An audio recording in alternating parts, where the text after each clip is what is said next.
My name is John Stockdale. Today I'm excited. I'm going over a pedal that I've had for 3 days, and it's been fun researching it and getting into it. And it's made by T-Rex, a Danish company, and it emulates the Echo of the old Echoplex, which if you used it back in the day, it would break down. It was good enough for maybe a show or two, and you'd have to rebuild it a bunch, and just a lot of moving parts. It says you play through a tape machine, it records it, and then plays it back for you. So you can have a short delay of what you played, or a long delay, or a combination of both in this pedal, with combining our newer technology of a tap delay also. The tape delay and the tap delay are the three different types of delay. You got long, you got short, a combination of the both, and then I guess that's the fourth delay. You can either choose to have a tap. So when you tap, what's happening is that it dots the note. So the equivalent of the note is being added half of the. When you play into it, there's going to be sometimes a wow or a flutter or a warble, which we know today as a chorusy sound, vibrato sound. The rate of the depth can be controlled with this oscillating dial. Now the cool thing about this pedal is that I like is that once you set the setting, you can press it and you can't knock the knob. See here, I can move the knob up and down and around about, that kind of thing, like on regular pedals. And some people put tape over them so they don't move, but here you have this option of, okay, I set my settings, I'm going to push it down, and then you can move it, but you got to really work. You have from the back of the unit, you have your input and your output and your kill switch. The kill switch just makes it go from input to output, bypasses everything. And also, if you only want to record only the out of all the effect inside the pedal, that is what the kill switch is for. So the kill dry, they call it, not kill switch, but you're killing the input signal, and you have a saturation knob. This is just best if you just, the more drive you give it, it really gets you those artifacts that you're looking for, and the nuances, that atmosphere is awesome. So I keep it around, not full blast, but I'm still messing around with it, man. I like it around here so far. Somewhere around this little gray area. Everything is just so minute. You could barely turn a knob and everything changes. You don't have the same game twice. You have one button for short, one button for long that moves the tape head. So what's happening inside the tape head is that you have a record, you have a play, and you have two other heads. Okay, so one is being pressed up against you can use it to slow down or speed up the tape by dragging it across. And so in the video, I'll show how to replace the cartridge and clean the heads like you would normally do. It's not that difficult, doesn't take that much time, and it's mandatory. You can purchase these online for about $30 or more as a time of this video. By the way, I don't have anything to do with this company. I'm just doing it out of this thing.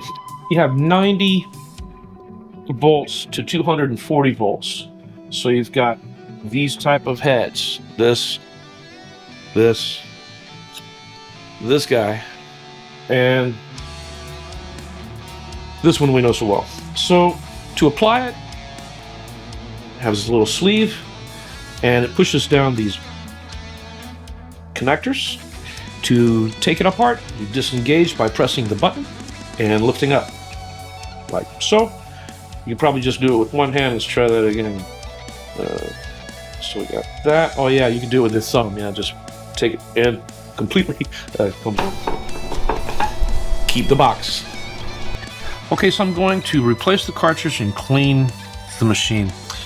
And the first thing I want to do is I want to release the tape deck by pulling this button. These three screws just hold, these two hold down the dust cover, this holds down the cartridge. I pull this and this is going to pop back. If I want to lock the tape deck, then I'll press it down. Unscrew the dust cover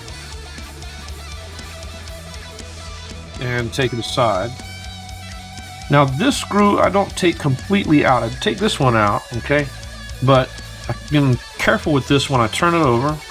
Well, you don't have to be, but underneath, this screw goes into this component. Set it off to the side. This is a fine tuner that moves this whole thing. All these tape heads, these two screws, hold down this spring, and this can move back and forth, and you can see that they're warbled and everything else is being your tape head recorder, your playhead, and your long and short delay is going to press and pull, and while the tape moves. So this is your main thing that you want to look at. Other than that, you can take apart this whole thing with these four screws, and you have to wiggle it a lot to get this two-part component here, two parts. And when you take it apart, in the middle of the back of this, there's a tiny screw that you can adjust for other types of settings. And let's move forward. I'm going to release the tape cartridge, and I'm going to pull this back.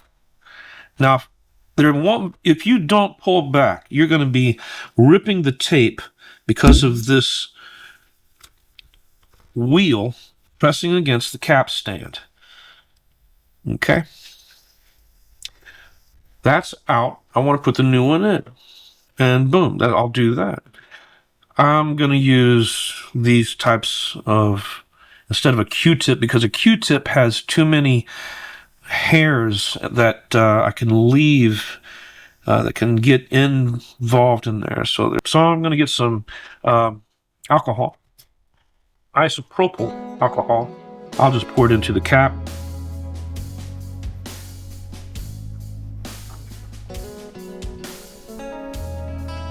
And for me to get the tape head to move, you can feel it moving. I'm going to get in here and hold it against the capstand. And I'm going to look to see if there's any residue. And for 3 days of playing, maybe about, I don't know how many hours, but there's some residue. Okay, that's what it's about. So, after cleaning that, and I'm going back and forth, just straight up and down, in between the capstand and the moving part, and look how dirty it is. I'm going to turn it around and clean it some more. It's going straight up and down in between both, and there's still some more dirt. So I'm going to keep doing this until I get clean. That's dirty to me. I'm going to throw it aside. That's toast. I'm going to get another one, and I'm going to get a substantial amount. I'm going to really, I'm getting it saturated.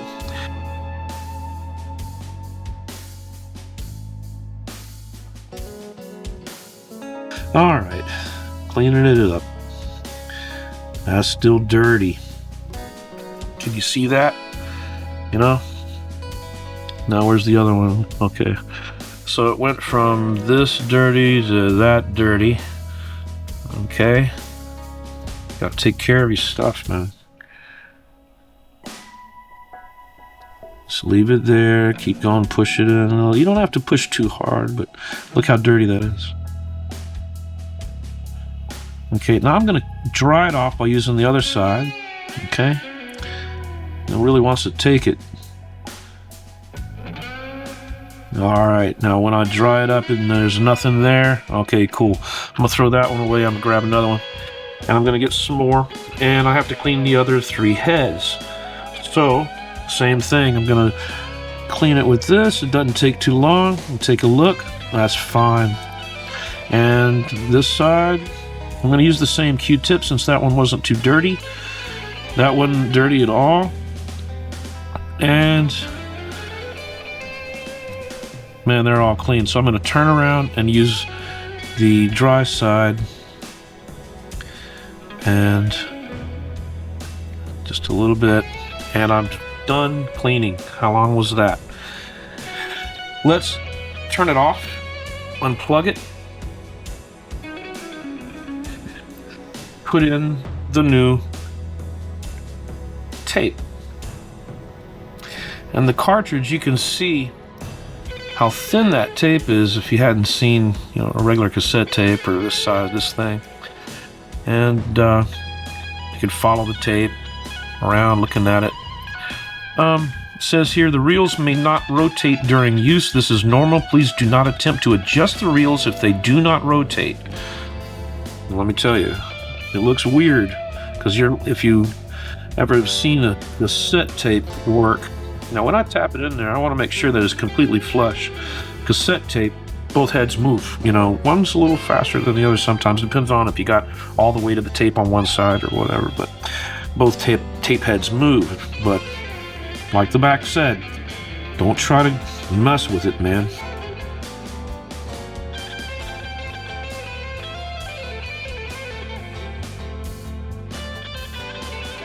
Now, put the the dust cover back on.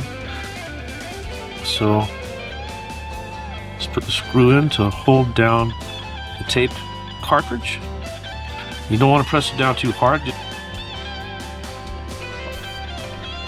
But don't forget about that wheel. That's cool, man. You got to take this off and then work with it when you listen to it, and then you put it back on. I'll tell you what, that's really awesome.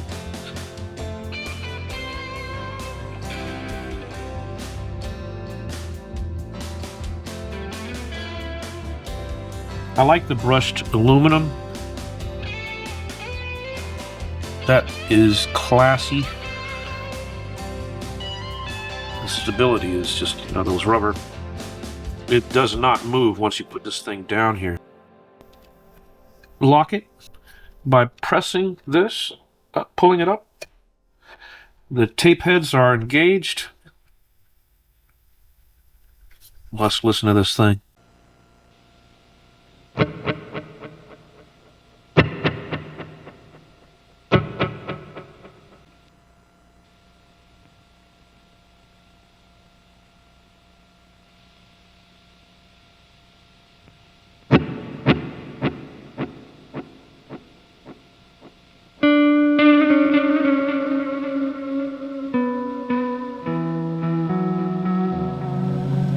Okay, so there's a little bit too much warble than I expected here, so what I'm going to do is turn off the machine. I'm going to disengage the heads, take off the dust cover. There's going to be a pop here. That's me disengaging the... Okay, so... Now, turn it back on. This warble.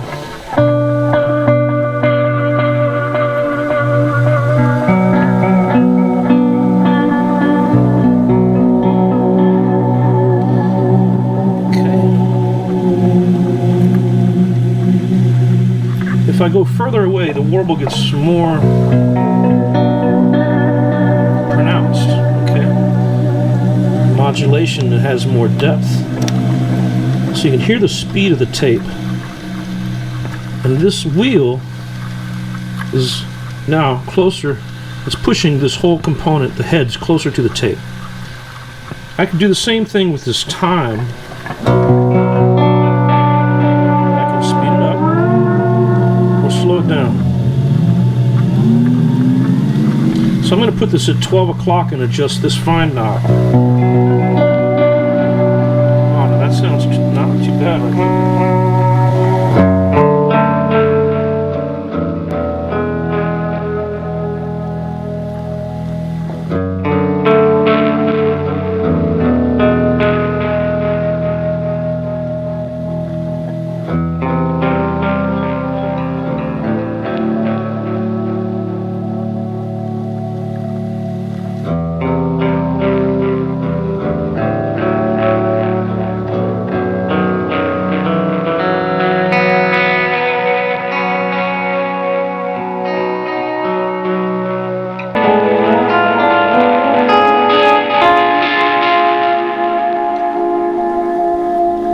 Mess with the feedback.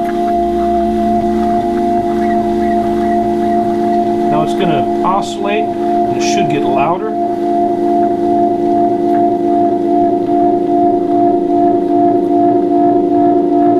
Yeah, it's getting louder,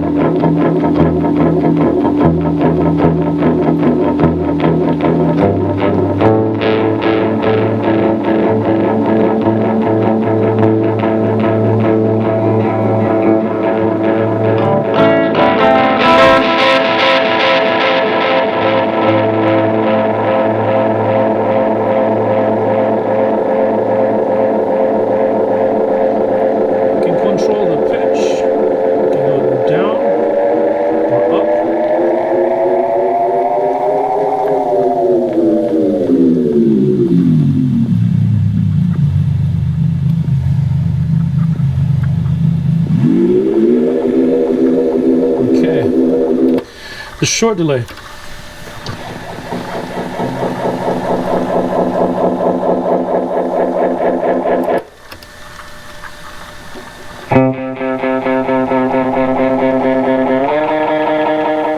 Bring the feedback down. That's more vintage. The long delay is a lot more modern, isn't it? Okay, so if I play a note with the long delay, press down, the short is going to cut it completely in half. Okay, if I put them both together,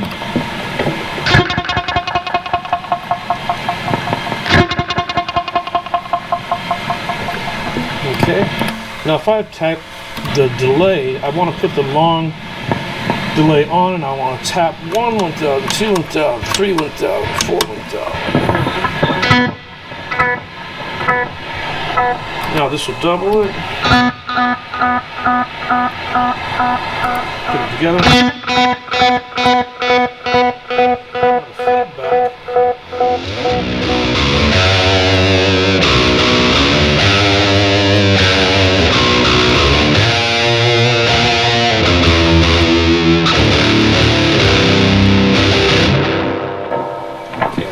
Too much. Go with the feedback a little less.